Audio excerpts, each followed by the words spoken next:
नमस्कार प्रेक्षकांनो, घरोघरी मातीच्या चुली या मालिकेच्या येणाऱ्या भागामध्ये जबरदस्त असा ट्विस्ट येणार आहे। तर प्रेक्षकांनो, इथे आता ऐश्वर्याची जानकीने चांगलीच वाट लावलेली असते। सारंगच्या खोट्या खुनाच्या आरोपाखाली ऐश्वर्याला जेलमध्ये पाठवलेलं असतं आणि प्रेक्षकांनो, इथे आता ऐश्वर्याने जानकीसाठी जे चक्रव्यूह तयार केलेलं असतं त्याच चक्रव्यूहमध्ये जानकीने ऐश्वर्याला बरोबर आता अडकवलेलं असतं। तर प्रेक्षकांनो, येणाऱ्या भागामध्ये इथे मृत्यूच्या आधी सारंगने एक व्हिडिओ तयार केलेला असतो। त्याने आता एक साक्ष दिलेली असते। तो म्हणालेला असतो की ऐश्वर्यानेच लताबाईंचा खून केलेला आहे, ऐश्वर्यानेच लताबाईंना पाण्यात ढकलून मारलेला आहे आणि हे मी स्वतःच्या डोळ्याने बघतोय। हे सत्य जेव्हा ऐश्वर्याला कळलं तेव्हा ऐश्वर्याने मला मारण्याचा प्रयत्न केलाय, असा व्हिडिओ शूट करून इथे आता सारंगने ऋषिकेशला पाठवलेला असतो।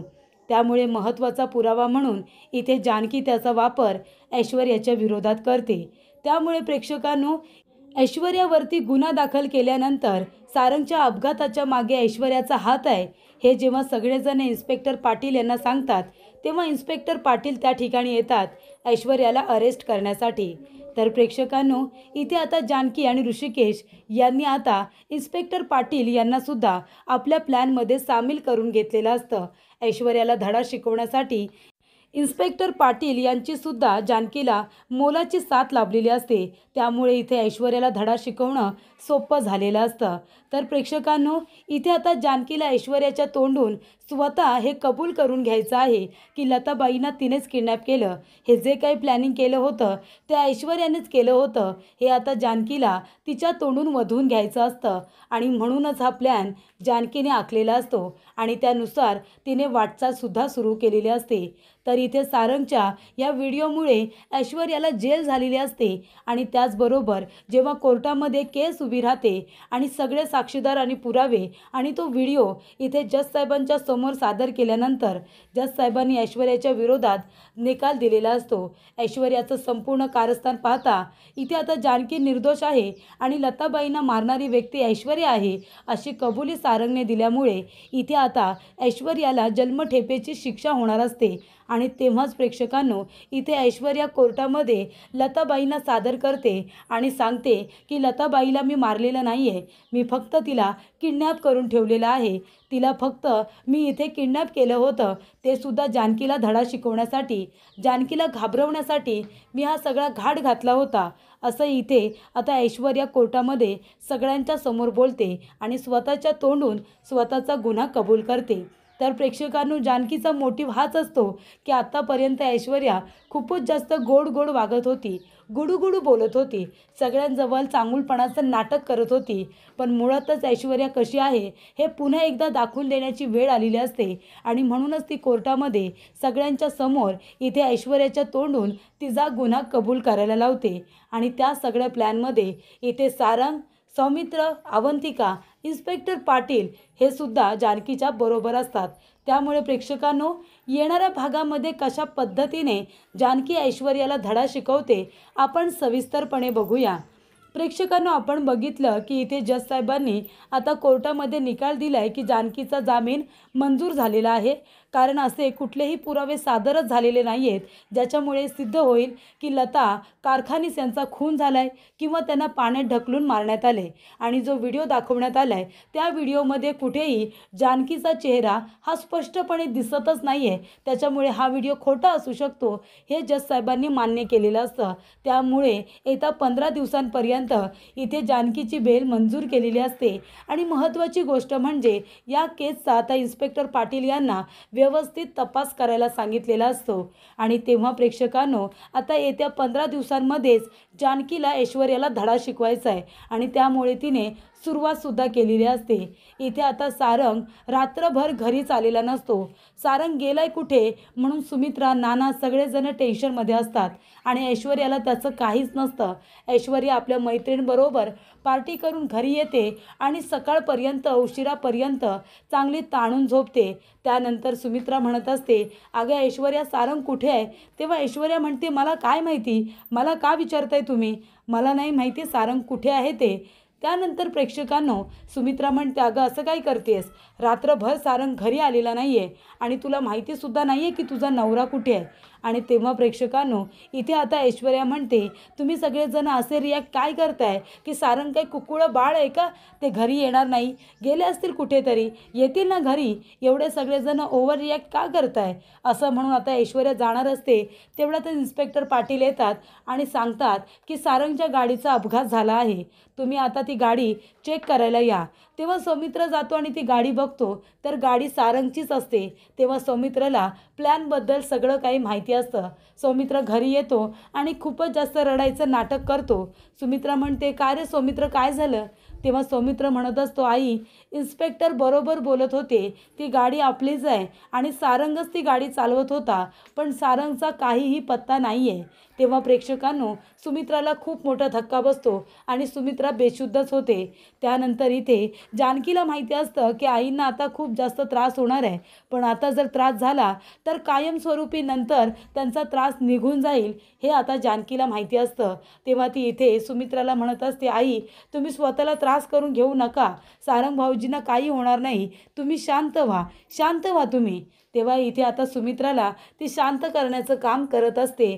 तेव्हा ऐश्वर्याला धक्का बसलेला असतो की सारंग अचानक असा कुठे गेला, पण तिला आनंदसुद्धा झालेला असतो, कारण तसंही ऐश्वर्याला सारंगमध्ये जराही इंटरेस्ट नसतो, ती त्याला घरगडी बनवायलाच निघालेली असते. त्यामुळे प्रेक्षकांनो जे काही झालं ते चांगलंच आहे असं इथे आता ऐश्वर्याला वाटत असतं. पण इथे आता गाडी तर सापडली आहे, पण सारंगची डेथ बॉडी कुठे आहे असं विचारलं जातं. तेव्हा इन्स्पेक्टर म्हणतात की तपास सुरू आहे, आम्हाला काय सुगावा लागला तर तुम्हाला सांगण्यात येईल. आणि तेव्हा प्रेक्षकांनो इथे आता सारंगची डेथ बॉडीसुद्धा सापडलेली असते. तेव्हा पोलिसांनी ऋषिकेशला फोन केलेला असतो आणि सांगितलेलं असतं की सारंगची डेथ बॉडी ही सापडलेली आहे, तेव्हा तुम्ही लवकरात लवकर इथे शहानिशा करायला या. सारंगला जबरदस्त असा मार लागलेला असतो. तेव्हा इथे ऋषिकेश, जानकी, त्याचबरोबर ऐश्वर्या तीसुद्धा त्यांच्याबरोबर गेलेली असते.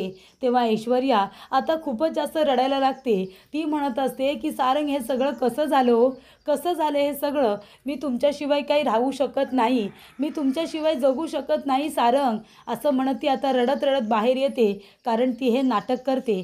ती म्हणत असते की बरं झालं, बरं झालं हा डिफेक्टिव्ह पीस कुठेतरी खपायला गेला, त्याच्या चेहऱ्याचा तर रंगच उडाला आहे, म्हणजे सारंग जिवंत नाही आहे. आता ह्या रणदिव्यांची सगळी प्रॉपर्टी माझी होणार, कारण सारंग जर माझ्या जरा तरी विरोधात बोलला असता तरीसुद्धा ही प्रॉपर्टी माझ्या नावाने झाली नसती, पण आता ही रणदिव्यांची संपूर्ण प्रॉपर्टी माझी. तेव्हा ऋषिकेश म्हणतो, अजिबात नाही, मला सारंगने आधी सांगितलं होतं की संपूर्ण प्रॉपर्टी तू तुझ्या नावावरती केली आहेस आणि त्यानंतर माझ्या सारंगचा अपघात झाला आहे. हे सगळं कसं झालं आहे ना ते मी शोधून काढेनच, पण रणदिव्यांच्या प्रॉपर्टीमधला एकही पैसा मी तुला घेऊ देणार नाही, असं ऋषिकेश म्हणतो. हा शब्द आहे माझा तुला. तेव्हा हे सगळं प्रॉपर्टीसाठी केलंस ना तू, कदाचित तूच माझ्या भावाला मारला असशील, असं इथे ऋषिकेश म्हणतो. तेव्हा ऐश्वर्या आता पूर्णपणे फसलेली असते, कारण इथे ऋषिकेश म्हणालेला असतो की आमच्या प्रॉपर्टीमधला एकही पैसा मिळणार नाही. जर हे 3 भावंडे एकत्र आले तर ही प्रॉपर्टी ऐश्वर्याची होऊ शकत नाही, हे आता तिला माहिती असतं. तेव्हा इथे आता ऋषिकेश आणि जानकी रडायचं नाटक करत असतात. तेव्हा जानकी म्हणत असते की चला आता इथे काउंटडाऊन सुरू झालेला आहे ऐश्वर्याच्या बर्बादीचा, ऐश्वर्याची बर्बादी आता निश्चित आहे असं जानकी म्हणते. तेव्हा प्रेक्षकांनो इथे आता डेथ बॉडी ही पोस्टमॉर्टमसाठी जाणार असते. हे प्रेक्षकांनो जानकी ऋषिकेश या दोघांचं नाटक असतं, पण इथे आता इन्स्पेक्टर पाटील यांची त्यांना मोलाची साथ लाभलेली असते, त्यामुळे सगळ्या गोष्टी ह्या सोप्या होत असतात. तेव्हा इथे इन्स्पेक्टर पाटील म्हणत असतात की ऐश्वर्या रणदिवे तुम्हाला मी अरेस्ट करायला आलो आहे. तेव्हा सुमित्रा म्हणते, का काय झालं, आता ऐश्वर्याने काय केलं आहे, ती तर प्रेग्नेंट आहे ना, तुम्ही तिला अरेस्ट करू शकत नाही, तिने केलं आहे तरी काय. तेव्हा इन्स्पेक्टर पाटील म्हणत असतात की हा बघा व्हिडिओ, मृत्यूच्या आधी इथे आता सारंगने एक व्हिडिओ तयार केला होता आणि तो त्यांच्या मोबाईलमध्ये सुद्धा सापडला आहे. तेव्हा ऋषिकेश म्हणतो, सारंगने मला सुद्धा एक व्हिडिओ पाठवला आहे, कदाचित सारखाच असावा. तेव्हा इथे मोबाईल सापडलेला असतो, सारंगची डेथ बॉडी सापडलेली असते, ती पोस्टमॉर्टमसाठी गेलेली सुद्धा असते. तेव्हा त्या व्हिडिओच्या आधारे इथे आता इन्स्पेक्टर पाटील म्हणतात की तुम्हाला मी अरेस्ट करायला आलो आहे, कारण तुम्हीच इथे सारंग रणदिवे यांचा अपघात घडून आणला आहे हे आता आम्हाला कळलं आहे. आणि तो जानकीने तयार केलेला व्हिडिओ तो सुद्धा आता खोटा व्हिडिओ कोर्टामध्ये सादर केला जातो। मागून ऐश्वर्या इथे आता जशी दिसते तशी जानकी तयार झालेली असते, तिच्यासारखी साडी आणि तसाच स्लीवलेस ब्लाऊज, त्यामुळे सगळ्यांना वाटत असतं ती ऐश्वर्याच आहे। तेव्हा इथे आता सारंग हा आता मेलाय ना, मग त्याच्या खुनाच्या आरोपाखाली ऐश्वर्याला अरेस्ट झाले, त्यामुळे ऋषिकेश, जानकी, सौमित्र सगळेजण सारंगच्या बाजूने बोलत असतात। सौमित्राने आता सारंगच्या बाजूने केस लढायला सुरुवात केलेली असते आणि तो ऐश्वर्याला म्हणतो, प्रॉपर्टीसाठी तू माझ्या भावाला मारलंस ना, कारण त्याला कळलं होतं संपूर्ण प्रॉपर्टी तू फक्त एकटीच्या नावावरती केलेस आणि त्याने तुला जाब विचारला म्हणून तू त्याचा अपघात घडून आणलास। पण आता मी तुला सोडणार नाही आहे, कारण मी सारंगच्या बाजूने केस लढेन, त्याला मी न्याय मिळवून देईन आणि तुला तुझ्या गुन्ह्याची शिक्षा। तेव्हा ऐश्वर्या म्हणत असते, पण मी काही केलेलं नाही आहे। तेव्हा सौमित्र म्हणतो, ते कोर्टामध्ये गेल्यानंतर कळेलच। कोर्टामध्ये केस उभी राहते तेव्हा जज साहेब म्हणत असतात की सौमित्र रणदिवे, तुम्ही आता तुमचं ओपनिंग स्टेटमेंट द्या।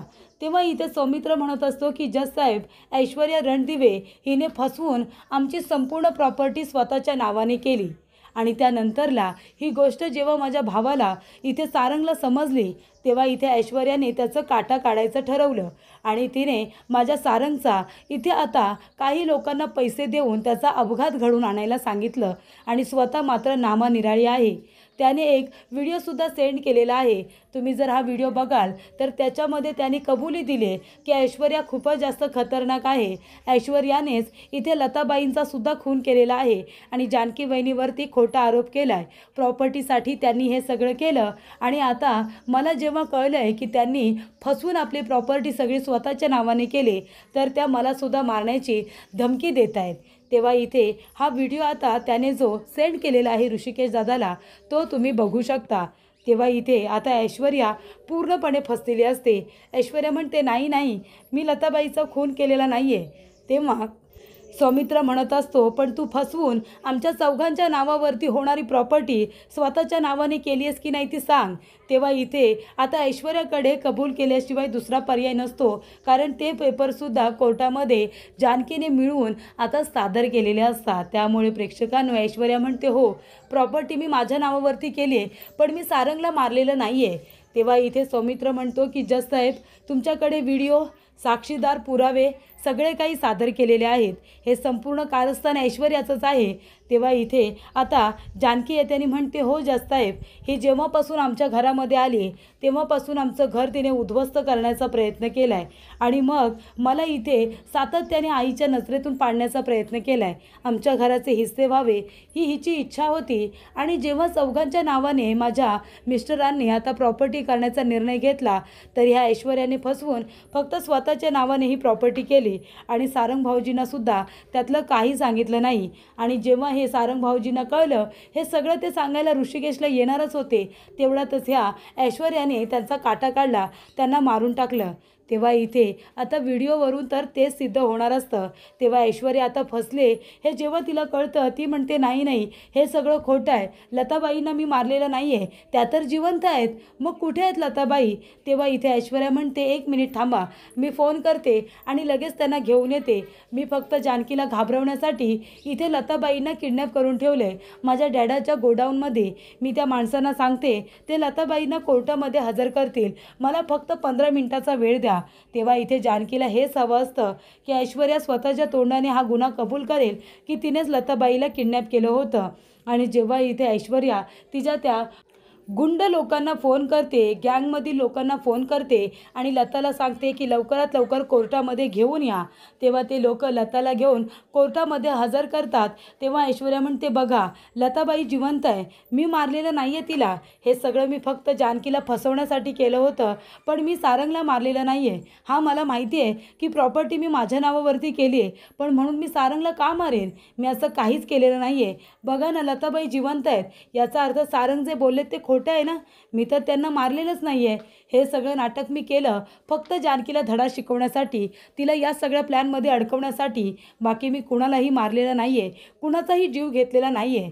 तर प्रेक्षकांनो, जानकीने आता हे सिद्ध केलेलं असतं की हे सगळं नाटक ऐश्वर्याने केले आणि इथे आता जानकीला हेच जाणून घ्यायचं असतं की तिची आई कुठे आहे. आणि मग इथे ऐश्वर्याला तिच्या प्लॅनमध्ये फसवल्यानंतर ऐश्वर्याने स्वतःच्या तोंडून हे कबूल केलेलं असतं की लताबाई जिवंत आहे आणि लताला मी फक्त किडनॅप करून ठेवले, ते सुद्धा जानकीला धडा शिकवण्यासाठी, तिला ह्या खोट्या खुनाच्या आरोपाखाली अडकवण्यासाठी. हे आता ऐश्वर्याने स्वतःच्या तोंडून कबूल केलेलं असतं. त्यामुळे इथे आता खरा गुन्हेगार कोण हे कोर्टामध्ये सिद्ध झालेलं असतं. इथे आता जानकी निर्दोष सिद्ध झालेली असते आणि ऐश्वर्याच खरी गुन्हेगार आहे हे समोर आल्यानंतर ऐश्वर्याला तिच्या गुन्ह्याची शिक्षा मिळालेली असते.